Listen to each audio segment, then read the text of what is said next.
मुंबई के transport infrastructure पर अब बड़े पैमाने पर काम शुरू होने जा रहा है। प्रधानमंत्री नरेंद्र मोदी कल एक साथ ट्रांसपोर्ट से जुड़ी 4 योजनाओं की आधारशिला रखेंगे और अगले कुछ बरसों में पूरा होने वाले प्रोजेक्ट शहर में आवाजाही को काफी आसान बनाएंगे। ऑफिस टाइम पर मुंबई में सड़क हो या फिर लोकल ट्रेनों का रूट, भीड़ इतनी होती है कि फास्ट लाइफ वाले शहर की रफ्तार पर ब्रेक सा लग जाता है। लेकिन आने वाले अगले 5 से 6 सालों में कई बड़े इंफ्रास्ट्रक्चर बनकर तैयार होंगे जो शहर की रफ्तार बढ़ाएंगे। शनिवार को प्रधानमंत्री नरेंद्र मोदी 3 बड़े ट्रांसपोर्ट इंफ्रा प्रोजेक्ट की आधारशिला रखेंगे। अंधेरी के डीएन नगर से मानखुर्द के बीच करीब 11,000 करोड़ रुपए की लागत की एक मेट्रो लाइन बनेगी। दूसरी मेट्रो लाइन वडाला से ठाणे के कसार वड़वली तक जाएगी। इस पर 14,500 करोड़ रुपए से ज्यादा खर्च होगा। लोकल ट्रेनों के 2 नए रूट का भी भूमि पूजन किया जाएगा। ये नवी मुंबई के एरोली से ठाणे के कलवा और पनवेल से कर्जत के बीच नया रेल रूट विकसित किया जाएगा। रेल लाइनों की 3 और नए प्रोजेक्ट के लिए भी शनिवार को MOU साइन होंगे। इसमें बांद्रा विरार और CST पनवेल के बीच एलिवेटेड रेल लाइन होगी। पनवेल से वसई और वसई से विरार को जोड़ने वाली एक और लाइन के लिए भी करार होगा। मेट्रो और लोकल रेल नेटवर्क के अलावा नवी मुंबई से तेज कनेक्टिविटी के लिए Mumbai trans harbour link project की भी नींव रखी जाएगी। मुंबई ट्रांस हार्बर लिंक पर करीब 17,500 करोड़ रुपए खर्च होंगे। इससे नवी मुंबई और मुंबई के बीच कनेक्टिविटी में सुधार होगा।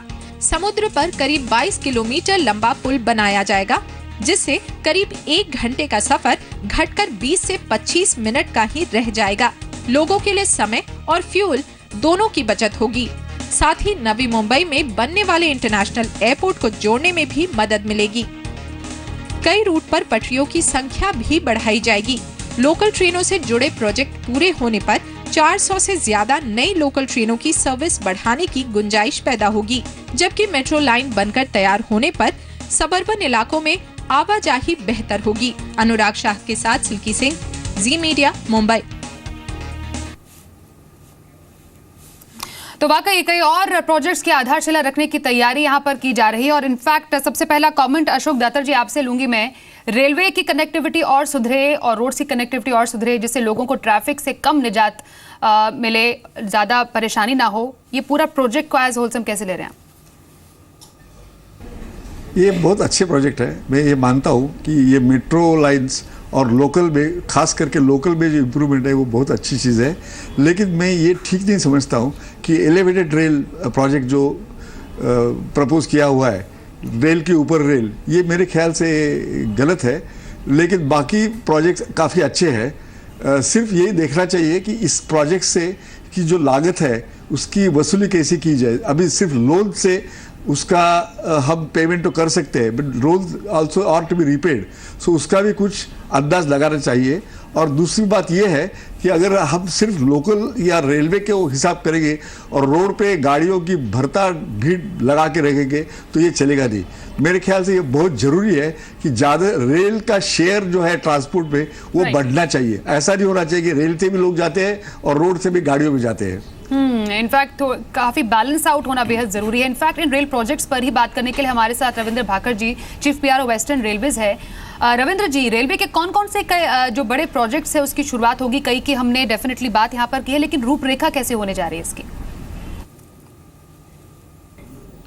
ये कल जो ऑनरेबल प्राइम मिनिस्टर हैं वो रेलवे के फाउंडेशन ले करेंगे, जो MUTP 3 जो अभी सैंक्शन हुआ था, कैबिनेट का अप्रूवल जिसको मिला था, उसके बहुत सारे प्रोजेक्ट्स हैं इंपॉर्टेंट, जिसमें विरार धानु रोड का क्वाड्रपलिंग का प्रोजेक्ट है जो लगभग 63 किलोमीटर 63 किलोमीटर का ये स्ट्रेच है।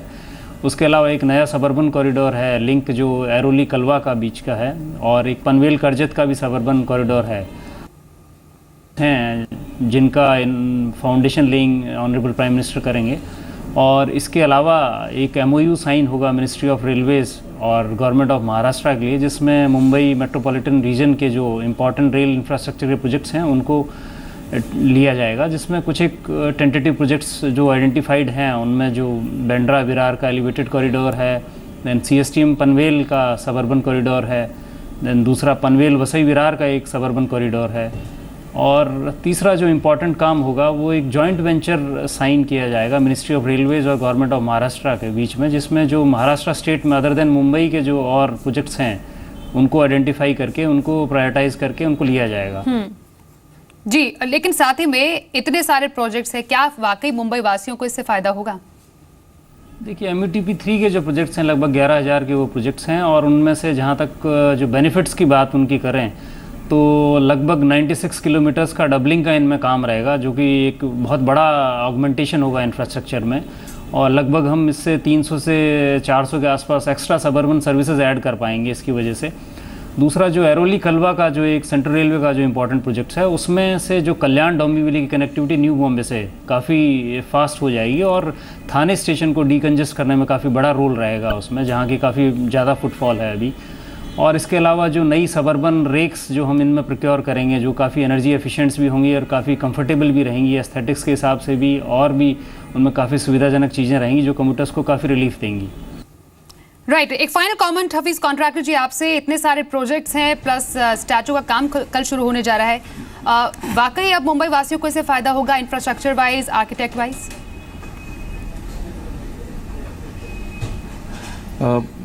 मेरे को बहुत खुशी है, और मैं एक ही चीज़ कहना चाहता हूँ कि ये सब चीज़ हम लोग को 10 बरस पहले चालू करने की थी।